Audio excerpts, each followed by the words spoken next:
Hello and welcome to another episode of the Biz Coach Show. And we are hanging out with the one and only Eric Whitmore, who is the founder and CEO of My Biz Coaches. And Eric, how the heck are you doing today? I'm doing all right, David. Thank you. Awesome, man. I'm doing pretty good. Yeah, thanks for asking. And always good to hang out with you and excited, right? Because on the show, we always talk about things relating to business coaching or professionals that serve small businesses. But one of the things that is important for both categories is getting your name out there in the right way and really focusing on branding. So you've got some advice that you've written. In fact, on LinkedIn, you've got a couple of different newsletters, but this would be the Biz Coach's Edge. And if you haven't checked it out, definitely head over to Eric's LinkedIn profile. And he's got this newsletter along with others. Definitely check it out and subscribe. And follow Eric while you're at it. He's always posting good stuff out there and want to check it out. But we're going to dive a little bit deeper into that topic and add a little bit more context to that article. And I'd love to just start out with kind of the first thing, Eric. What's the biggest mistake that you see new coaches or maybe inexperienced coaches make when it comes to their branding? So let me start with branding is essential for coaches looking to establish their expertise and attract clients, right? So we know this. Many coaches are very familiar with this, but we have these common traps that we fall into. And one of the most important ones that we start with is inconsistent brand messaging. When your messaging is inconsistent, it confuses potential clients and dilutes your brand, right? It helps. What it should do is give a consistent message across all platforms. And often what we see people do is there'll be one color scheme or one logo or one phrase, and they'll use that on Instagram, but then use a different one on LinkedIn. And so it creates confusion in the potential client's mind. If I go to the website and I see something different yet, right? So each time in each different one of the platforms, whether it's the website, it's LinkedIn, it's Instagram, it's any other platforms you might be leveraging from a social media perspective, YouTube for that matter, right? All of these things have an opportunity to create that brand image. And when it's inconsistent from position to position, that creates a lot of problems. So what we'll find many times is coaches will have a different tagline. I know I fall prey to it at times, even like, for instance, we use Alignable, and recently worked with somebody to clean up my Alignable profile. It was something I had set up 3.5 years ago. Really hadn't put a lot of time and energy into it. Recently started recognizing we're getting a fair amount of leads from it. And come to find out a bunch of my links were not connected, right? So it's when you recognize that, and then the links that they were going to weren't the places I wanted to send people. So it's something as simple as that. It just takes a few minutes to go back and look at that and figure out, okay, are these things working? It really becomes something you have to look at on a regular basis. And then I would also add, what you need to do to clean this up is make it a consistent thing once a month to go through and look at all your platforms. Make sure that if you're making any changes, make sure all of your links are working and make a conscious effort to do that on a regular basis. I find a lot of coaches, again, myself included, you get so many different pieces of content out there. Make sure that they're all working and people use the links. Make sure the logos are updated. I think I still have a few logos that are inconsistent right now that we're still working to clean up. So take the opportunity to go back and make sure that that's all aligned. And then as your messaging changes, make sure that you adapt that accordingly. And then the last thing I would say in regards to that, just simple tip is create a brand style guide that includes your mission statement, your tagline, your key messages, and your visual elements that you want. And share that guide with anybody who's going to play some role, right, in maintaining that, whether you use a VA or you have somebody on your team who helps with some of this material. What we find many times is you may have different versions of your logo. Make sure you're clear on how you want to use those different versions of your logo and be consistent with that as well.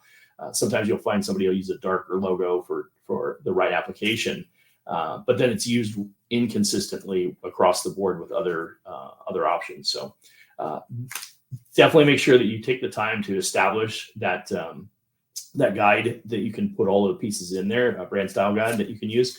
And then I think that'll help dramatically. And then make a conscious effort once every 30 days to go through and check your sites and check your platforms and make sure that they're all consistent as well. Yeah, no, very practical advice. And I'm going to throw a curveball at you, Eric, that Yep. you were not prepared for, but I think you can answer it. How does somebody know, right? I'm thinking about, I'm a coach, man, I'm starting out, I don't have a lot of money and on a shoestring budget, I'm just trying to get my brand out there. When does it make sense for that new coach to potentially bring in a graphic designer or maybe even like a social media, company or a social media coach to help them grow their online presence? Like what's that tipping point for you? What would you advise them on there? When you're actually making money. Yeah, great point, David. Actually, it's a really good question, and I'm glad you brought it up. The opportunity is created in the sense that as you start doing this in the beginning, I encourage people all the time, my clients, go super lean, Yeah. right? I mean, use Fiverr, use the different resource Upwork or whatever, use the different resources that are out there. I know if I say that, there's some marketing people out there, they're cringing right now. They're like, oh, don't tell them to do that. But the truth of the matter is, if you're not making money, if you don't have a profitable business, then why would you waste it on a bunch of stuff that won't necessarily give you any real value in the beginning? So to answer the question directly, when you get to a point where you have the disposable income and you can start reinvesting back into your business, and you may do this in 2 or 3 different tranches. Like the first time you do it, it's super lean. It's what you can afford, 50, $100, whatever that looks like. We've really hit the second tier and we're considering a rebranding. And as my biz coaches, we talk about rebranding. One of the things we're looking at is we brought somebody in to look at our different profiles and give us feedback, and spend a few $100s on having somebody come in and give us advice, knowing full well we're probably going to drop a couple thousand to do some of the rebranding that we want to do. Yeah. So yeah, it's and then it evolves. And I said, at some point, then maybe you upgrade yet again, right? And so once we identify what that looks like, maybe that spends a little bit more, but. Yeah, and it let the business determine the business growth and the revenues determine, because if you don't have the money, don't go spend something you don't have. You could use that for something more productive, like marketing material, actual marketing ad spend or something like that. Yeah, awesome. And you're bringing back the word tranches. Kudos on that. That was impressive. I like that. You like that? Yeah, that's cool. All right, awesome. So big mistake number 1, inconsistency. What would you say is the second biggest mistake that you see coaches make when it comes to branding? So, and this is kind of unique. When I learned this one the hard way, it is neglecting personal branding. So literally had a coaching call today with some coaches, and they were discussing the point of having business profiles on, Facebook, Instagram, TikTok, whatever it might be. And they were asking, should it be a business brand? It should be a personal brand. And quite honestly, let me share this story as I go into this, because I think it's relevant and I think it will help illustrate my point. As you build the brand, My Biz Coaches, for instance, or as I'm building the brand, My Biz Coaches, at the same time, I am also building my personal brand with the different people, content that I'm writing, the videos that we're making, right? I'm on here and with the podcast on YouTube. A lot of these different options to expose myself on a personal level, I put myself out there on a personal level and have people align with me when it comes a time that I decide that I might want to sell My Biz Coaches, let's just say for the sake of argument, and I were to sell the company, I can still maintain a personal brand, carry that with me forward to the next opportunity, and use that to jumpstart my next business venture. And that's one of the things that I did not see until I got into coaching. And I think it was probably year 2 or 3 that I realized, wow, there's some really significant opportunities of leveraging content creation and how you can build your personal brand around your content creation and what you do. So I enjoy writing. That's probably one of my favorite ways to do it. I'm getting comfortable with video. But as we do this more and more, what I've recognized is that personal brand is an extension of your business brand, and can be separated if it is appropriate for the business. So, I mean, that doesn't transfer in every business model, but it could, depending on the scenario. We've seen a number of people that come into an industry, they build a very significant business, they sell the business, and then leverage the personal brand to go start the next business opportunity. And I've only really was, like I said, presented this about 3 or 4 years ago, and pretty interesting when you kind of look at that. So a couple of things that to illustrate the neglecting the personal brand, right? When you're writing your articles, right, there's a natural tendency, or at least there was, maybe say 10 years ago, there's a natural tendency to kind of present your company, you're bigger than you are, right? You do a lot of different things to segregate it. That's not really relevant anymore. So, share your content, share your information, and then when you use your social platforms, engage and share your personal experiences. Everybody talks about authenticity. Everybody talks about sharing, things about your personal life that people can connect with you. The know, like, and trust factor enhances dramatically when you do that. So, you can have a well-designed business logo, a website, but you also need a strong personal presence on social media. And what that does is that makes you more approachable and relatable. So when you combine the two, what you do is you make your company as a whole something that's more personable and relatable, and that'll draw people in. So a couple of things you should make sure that you do is invest in personal branding by sharing your story and your experiences, your insights. And one of the things that we've seen people do really well with this is they tell their story as they're building their business. So they tell a little bit of their personal trials and tribulations of building their business. And ironically, we talk about this all the time on this show, how hard it can be to build a business. It's not a straight line up and to the right. It is very much a squiggly line that kind of goes back and forth and up and down. It has highs and lows, and you live with the ebbs and flows of the business. You can share that in your personal stories, and people will appreciate that. People will come to respect that. And more importantly, people will relate with that. And then, you gain that followership because of that.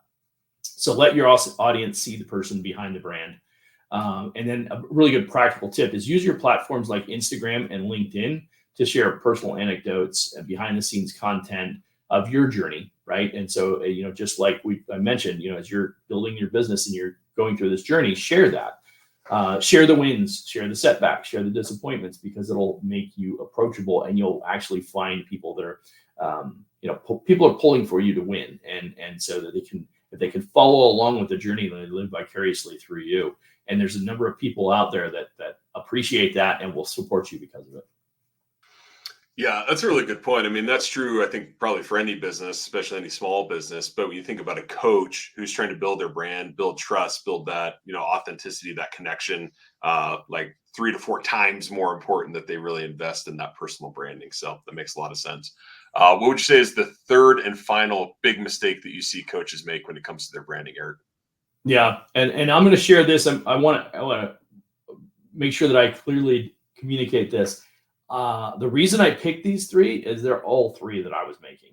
And we're still absolving that. We're still working through and cleaning these things up and getting better at it. So this is why I'm sharing this, is we went through this exercise. We've determined that we have opportunities here, and they're common across, like I said, all coaches. And so we're helping identify, hey, look, if I'm making this mistake, I'm sure that there's many others. And the more that I look, I'm like, oh no, there's a lot more than others, and many of them doing it even worse than I am. So the truth of the matter is we clean this up and we get better at these things, we'll see better results.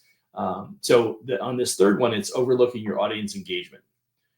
Branding isn't just about how you present yourself. It's also about how you interact with your audience. It's funny. I'm going to share a personal story as it relates to my career before. For those of you who follow along, you know that I used to be a professional kickboxer, and I made a very big judgment error in issestablishing my audience brand early on in my kickboxing career. Didn't realize it. I didn't intend to do it. It was just you don't know what it's like to be in front of a lot of people the first couple of times. And so in this particular case, I just won a big title fight. It was my first big title fight. And I got done, and I had people literally rush to the side of the ring to get me as I'm walking down off the ring apron. And they're running up to me, and they're calling me by my fight name, and they're like, Mr. Renegade, can you sign this shirt for me? And in that particular fight, I had broken my nose, and I'm bleeding and everything like that. And I'm like, I'll come back and do it later. And I literally just kind of blew people off because I just wanted to get out of there and clean myself up and everything. And it was an ugly sight. And I didn't think about it, but I actually dejected my fans, and I disappointed them. and I didn't understand that, and come to find out that it was a huge learning lesson for me, because I got some immediate feedback from some people, and I was able to, in the moment, in that later that evening, kind of win some of these people back, because it was a pretty significant fight. It drew a lot of attention, and I won fight of the night and all that kind of stuff. But my point is that I'm not understanding what it was like to be in the front of everybody, and things like that. That engagement of the audience, and playing and letting them play a part in my success and everything like that. I didn't realize that's what I was doing, but that's what I was doing. And so, ironically, when we do these things, when we write really good articles, when we make great videos and people comment and they give us feedback and they're like, "Hey, this is great. This really meant a lot to me." Huge miss when we don't respond to them and thank them. More and more as I make content and I contribute online and in different platforms, and the more I realize the value of the feedback, good, bad, or indifferent, it's helpful to see it and gauge from it. It helps me make better content. It challenges me to make better content. Any coach that wants to put information out there and share it, right? We want to have confirmation. We also like feedback that helps us make it better. And when people are sharing that and not engaging with them, it's a huge, huge misstep. You're really kind of driving people away. You're encouraging them not to engage with you by not responding, by not, hey, thanks. That's not good. It's got to be thank you for your. I have somebody who posts on just about every newsletter that we post. And I have 3 separate newsletters that go out every week, and yet they read all 3 of them, and then they comment on them when I post them. So I go out of my way to remind them, I really appreciate the support every time. You're always there. And I think that's important. I have a few people that I follow very closely, because when I comment on their posts, they engage with me and support my information. So if you're a coach and you're using content to generate lead interest for your business, you need to make sure that you have a strategy to engage with your audience, whether it's comments or just likes and things like that. Go out and support the people that are following you, and you will build a far better followership. I didn't understand this early on, even in the content building space. I would say thank you and things like that, but you need to make sure that you go out of your way and really kind of take it to the next level. And if you want that kind of loyalty in the following and your followers, then you need to demonstrate that by showing them that you care, that they even read or view what you do. So a couple of things that just encourage you to actively engage with your audience by responding to the comments. Ask them questions. Hey, what was it about this that really resonated with you? I loved your content. Okay, great. I appreciate that. What was it you really liked about it? What was it for you, right? Those types of things help you make better content next time. Encourage discussions and show that you value their input and they're interested in your success. And then last thing is allocate time each day to interact with your audience on your social media. Host live events, live coaching. We do live coaching every week. We encourage people to come and check out what we do. And the reason we do that is we want to engage with the people that are out there following us. So create interactive polls and respond with them, their messages promptly. So I think that really kind of sums up. There's a lot that goes into that, but engaging with your audience is a great way for you to kind of capitalize and leverage the time and energy you put into creating content. But if you don't maintain them and keep them by making them feel valued, then you'll miss out on that long-term opportunity. Yeah, no, that makes a lot of sense, Eric. And I think that's the difference between just putting content out there and actually building a community, right? And once you have a community, right, people within that community, whether they're clients or not, right, thinking about it as a business coach, they're going to start to know you. They're going to start to, see value in what you do. And that's where you even, not only grow the community, but now you start to get people that are referring you or sharing your videos, right? And that's really what you want. So I think great advice. Any other kind of final thoughts on branding before we wrap up today?